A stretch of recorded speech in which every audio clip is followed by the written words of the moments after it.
One of my favorite handheld consoles of all time is the Nintendo 3DS. And now this doesn't really have anything to do with the actual console itself, but more so the memories that I made when I played it as a kid. I would play it on long car rides. I would play it just lounging around in my house. I would play it in school sometimes and I was able to sneak it in. But the 3DS always has a special place in my heart. And one of my favorite games on that console is what we're going to be talking about today. I played the crap out of this game as a kid, and I actually still play it sometimes today. And now that it's going to be getting a remake on the Nintendo Switch 2, I figure it's a great time to talk about it. I hope you're as excited as I am to talk about one of my favorite games for the Nintendo 3DS, Bravely Default.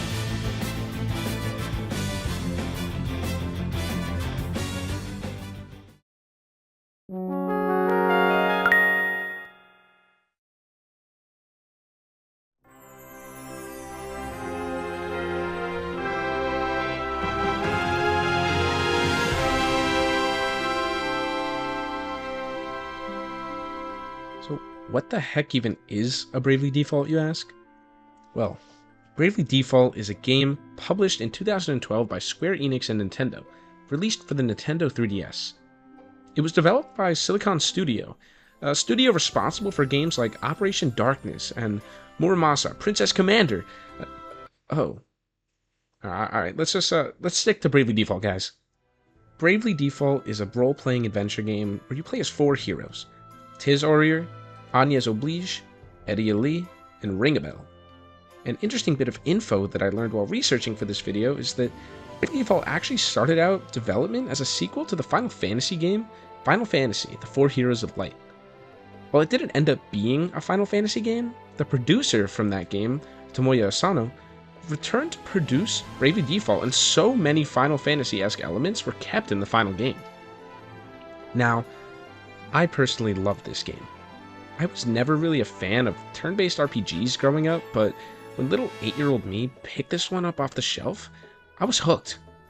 It has such a fond place in my heart, and I adore it, from the iconic music, to the intense gameplay, to the quirky personality that this game has. But enough of that sappy crap, let's talk about Bravely Default.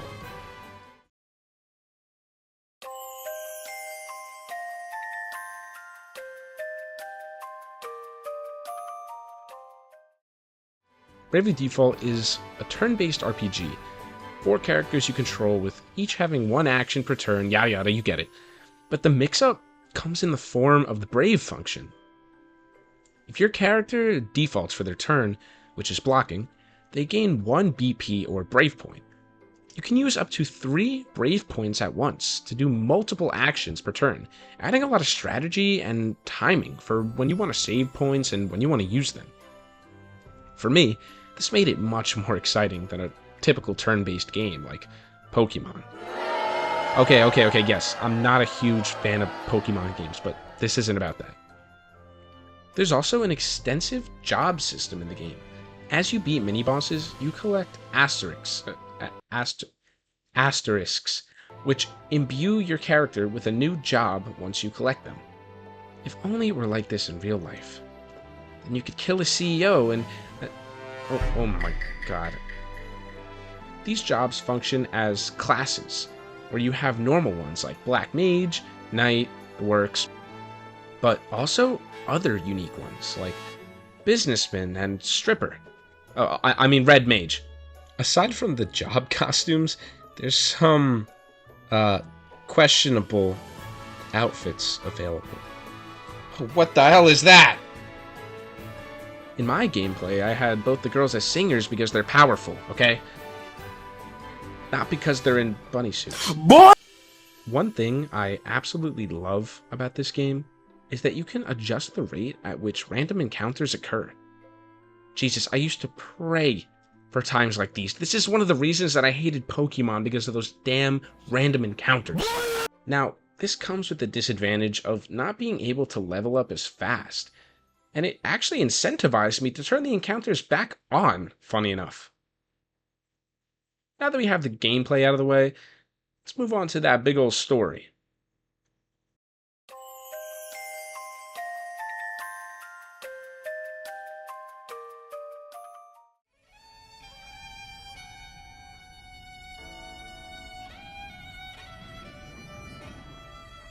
The game starts with a cutscene where Agnes Oblige, the Wind Vestal, is praying to the Wind Crystal.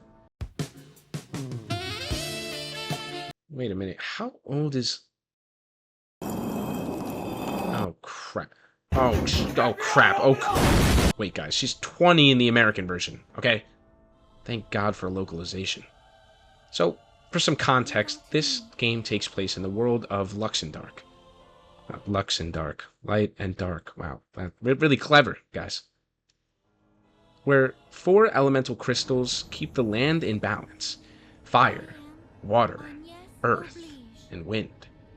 And there is a priestess, or a vestal, in charge of looking after the crystal.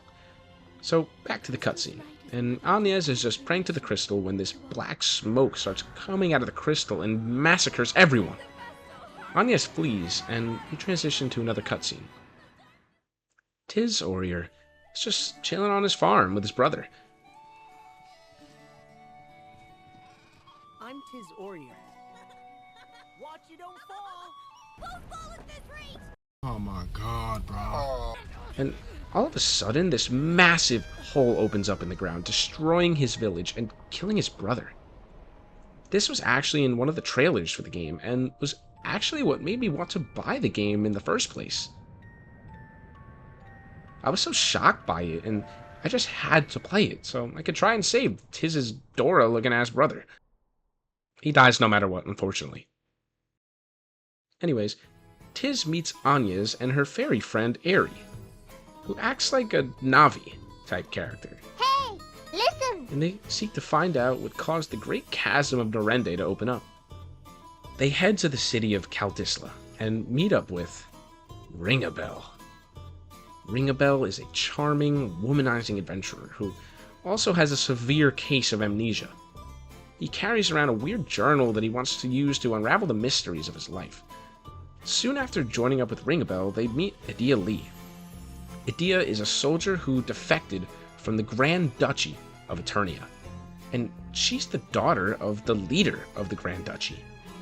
And the Grand Duchy is this sinister governmental body that seeks to stop our main characters from their mission of awakening the elemental crystals. I'll see you all charred black! What did he say? Now, that's the main setup of the story and our introductions to the characters.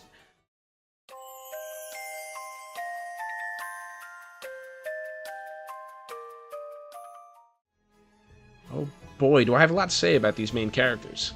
Now, I'm going to talk about them in my order of preference. Tiz. Tiz is very Tiz, and what I mean by that is that he's the white bread, saltine cracker, mayonnaise, unsalted butter character. Okay, that sounds mean, but I didn't find Tiz terribly interesting. I mean, he's heroic and selfless and shy and a kind soul with a heart of gold, but come on, I've seen him a million times.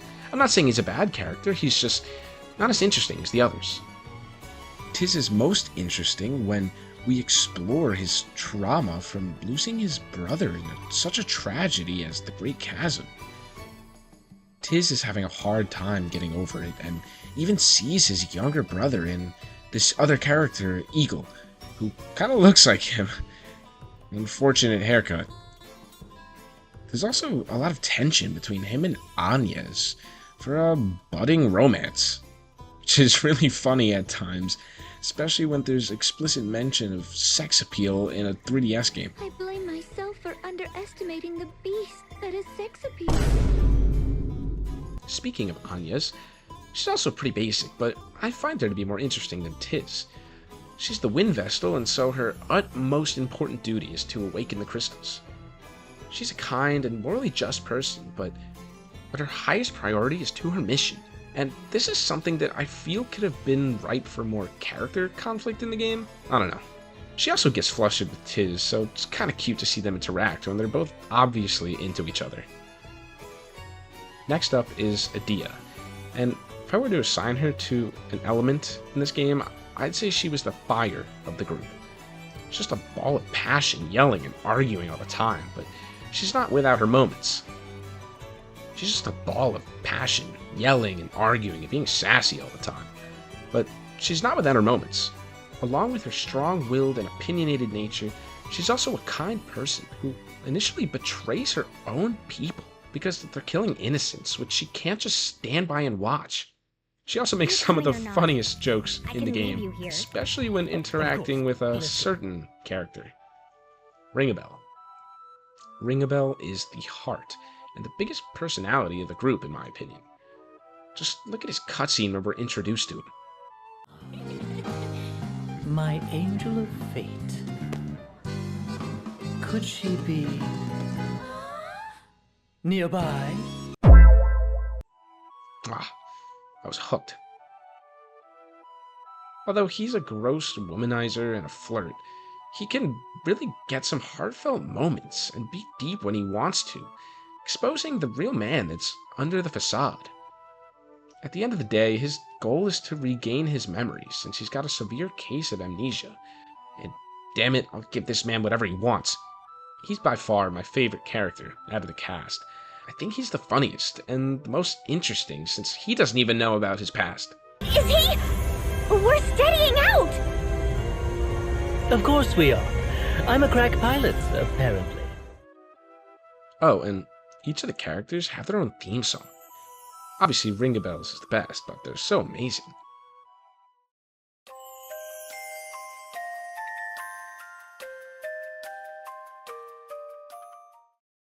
They play whenever a specific character uses a special attack in battle.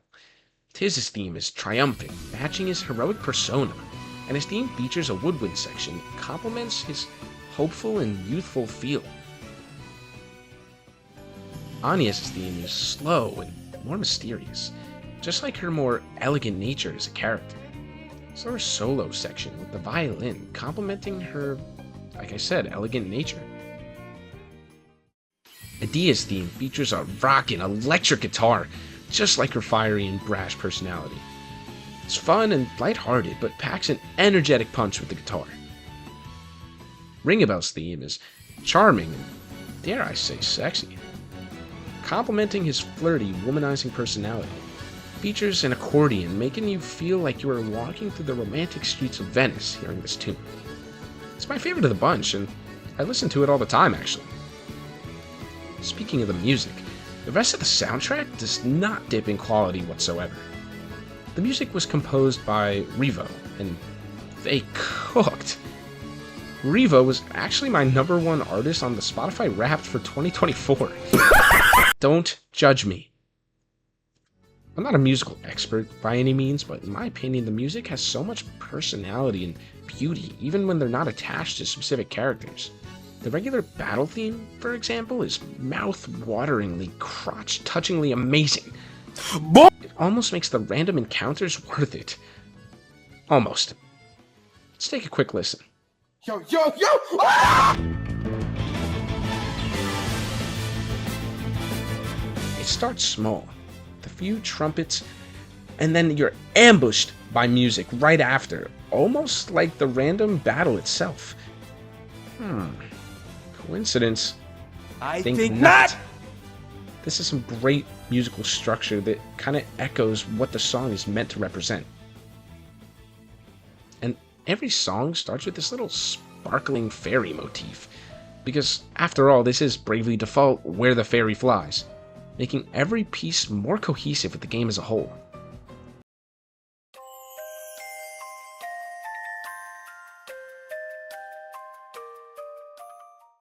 Alright, let's get back to that story. After awakening all 4 elemental crystals while fighting off the Duchy of Eternia, we're in the endgame now. This creates a huge holy pillar of light in the middle of the freaking ocean. And what do our characters want to do? They want to go straight into it? Well, while they're there, they're intercepted by the Dark Knight, Alternus Dim, who throughout the story has chased us and attacked us. He was once a close friend of Adia's, but now they stand on opposite sides of this war. In a final confrontation with Alternus, we destroy his helmet, revealing a familiar face. Before we can find out more, he falls into the Pillar of Light, and I think it's funny that Adia's acting all concerned for Alternus. Alternus! She just hit him with one of these. Oh! Alternate! Turns out we've been transported to a parallel world where the entire plot of the game hasn't happened. And we need to awaken the crystals all over again. Ugh. I was totally stuck at this point of the game. I went through about 2 or 3 loops of just awakening the crystals over and over again. I was determined to get through this without Wikipedia or game facts or whatever. I needed to beat this game on my own. So one time I was playing, I just decided screw it, and I broke one of the main rules of the game. When you're awakening a crystal as Anya's, there's this little thing where you need to mash the A button and you need to stop mashing once the crystal is awakened, and Eri goes, Stop! That's it! But this time I was like, screw the crystals, screw this game, and screw Eri. So I kept mashing, and something unexpected happened. Anya, stop! Stop!